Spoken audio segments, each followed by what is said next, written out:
Hello everyone, welcome back to another episode of r/Tales from Tech Support. In today's episode, the Why I'm Not Allowed on or Under Table story. Customer support made a mistake. The client ended the call extremely happy. Before we get started, make sure to subscribe so you will never miss a video. So let's get started. The Why I'm Not Allowed on or Under Table story. Or unusual problems with Polycoms. I worked in IT at a number of universities where pay is bad and clients have unusually weird problems. On our tiny team, each person had a speciality, and my IT strength lay in the fact that I was short and light, the only person able to fit into the small, awkward places that cables and misplaced equipment can fall into. I was also the most junior, so that meant anything having to do with video conferences fell to me because video conferences are absolute torturous hell. On this particular occasion, my height was working against me. I had set up all of the video conference equipment in our newly outfitted meeting room, which had just been given a very expensive table at the whim of some administrator, as well as a fancy new television stand. Everything was plugged in, but I was facing a stupid problem. The TV was off, and in the installation of the fancy new everything, someone had lost the remote. The TV had a manual button on the top of the screen, which was now about 8 feet off the ground. I couldn't reach it, and all of the conference chairs were on wheels, so that made them the last resort for standing on. The only good surface to stand on is the new table. So, I climbed up on it. And that would have been absolutely fine, as I told my boss later, because I'm light and know my limits, except that right then one of our two helpful student workers came in to see if they could help. They saw me get up on the table and decided that they should also get up on the table in case that made things better. We found out the hard way that this fancy table's legs were all in the middle, rather than the corners. The inevitable happens, it tipped, and I, next to the fancy new TV stand, started falling directly towards the technology. The only thing that filled my mind was that I could not damage the technology. I'm afraid to disappoint for comedy standards, that neither the TV nor table were broken. Instead, I wrenched my shoulder bad enough to need physical therapy after I did this spectacular midair twist, throwing myself into the wall instead of marring any of the technology. Because I was in IT and we never hurt our machines. My boss, a great guy, was not pleased. Also not pleased when I marked down on the injury sheet that this was done in the normal line of duty because, as I pointed out, we had to stand on tables all the time. We didn't actually have any equipment thanks to the old, terrible boss.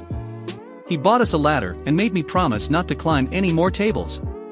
Which I tried not to, whenever reasonably possible. Some background knowledge about Polycoms.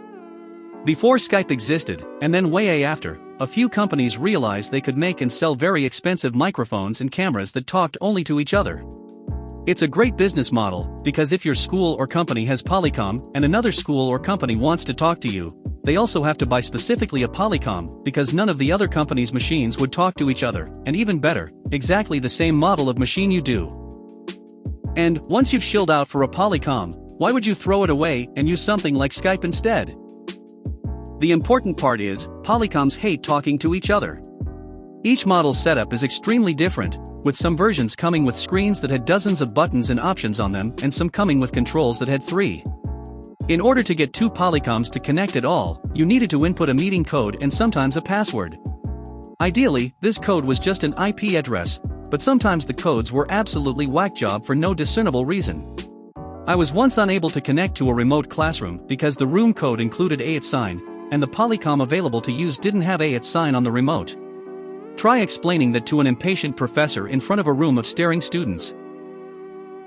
But sometimes you would put in the same IP address into the same machine every single week, and get completely different results every time. This was especially the case with the other incident, a weekly lecture series, beamed out to multiple other schools, with a packed lecture hall and important speakers.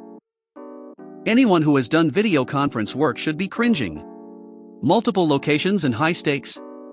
The connections never, ever worked correctly. The other side would unmute themselves somehow. They would forget to turn their camera on. Their TVs would break. I eventually had the personal cells of IT support at both other schools on speed dial. Nice people, luckily. The professor who brought in the lecturers for the lecture series and I became friends because she actually showed up for pre-lecture video testing on time each week, even though the lecturers never, ever did. She told me about unruly students, and I told her about the table incident. Finally, the last week of the lecture series came, and it was a big one. The state rep for related field was the guest speaker, and the room was packed. Of course, the video equipment was failing left and right, but me and the other school's IT techs were solving problems left and right too.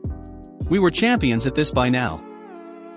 Until, with 1 minute left until the speech began, my side had a problem. Someone had managed to unplug one of my carefully taped down cables. The resulting power outage caused the central control unit to reset. This unit is what allowed the lecturer to transmit their PowerPoint to the distance locations as well as our own room's projector screen, and the projector screen itself. Resetting made the PPT stop sending, and also made the screen go up. This projector screen was a serious unit, about 30 wide and 15 tall. It takes time to go up and down, time that no amount of IT magic can speed up. It was a tense situation, in other words. I got the power restored and the PPT streaming again in record time, and told the projector, having completed its laborious trip up, to make the laborious trip down. Meanwhile, I'm determined to not have this problem happen again. So that means I need to add some more tape to the cable, which runs under the awkwardly large table on the lecture stage. What's the table even for?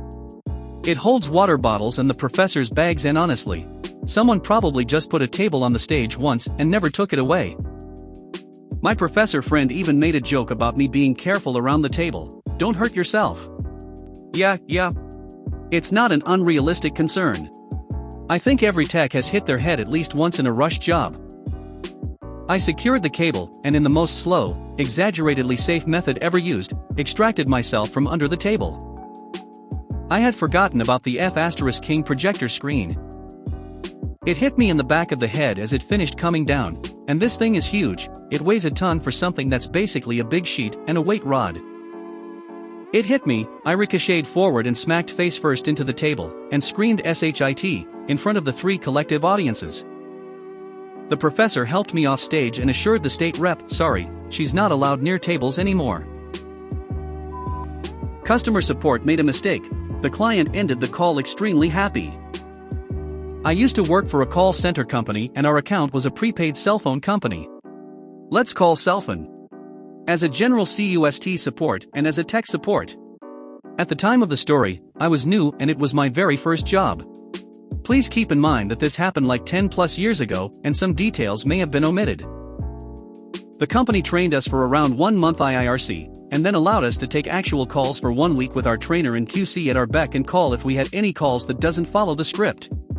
The training took a while because Cellphone also handles a charity cell phone service, CCS, from here on, for people who are in need, mostly old or poor people. We were told the government pays for the service. So the training basically was about learning the different policies and procedures of Cellphone and CCS. This story is not what happened to me but to my fellow new employee. We were trained by batch. Anyway, this co-trainee of mine got a call from a client of the CCS. The client didn't receive his monthly minute allowance, so he called to ask what's up. Upon checking the entries/records of the client, the minutes did, in fact, not send to the client's phone and has to be manually sent by my co-trainee, and she did so by following the script. And then she clicked send on her screen and asked the client if he received a message saying he got his minutes. The client said he received a message, but it doesn't say he received minutes. I don't know if she double-checked the entries after that, but she got confused and asked our trainer for help. Our trainer said to start over and send the minutes again, and she did. I was sitting next to my co-trainee. I was on call, got my client on hold, and was waiting for my system to finish whatever I was doing at that time and started to watch.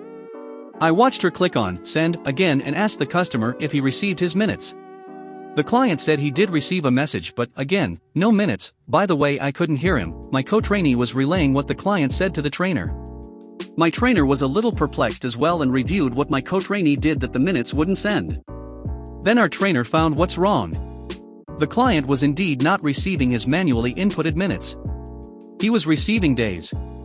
Mind you, he was in the 300 plus minute PER month program.